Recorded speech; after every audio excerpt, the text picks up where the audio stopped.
হিসাবে আইছি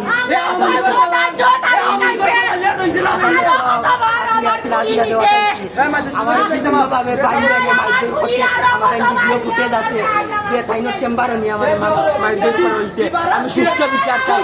আমার দুলাভাই আর তাই নিকট আত্মীয় লাগিয়ে আমার দুলাভাই আমার ষড়যন্ত্র করে এই মশাইদের চেম্বারে নিয়ে আমার বিভিন্নভাবে নির্যাতিত করছে।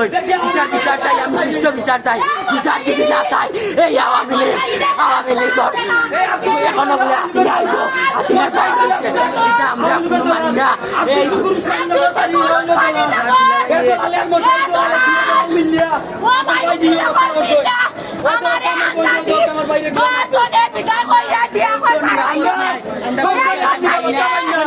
আমরা খালি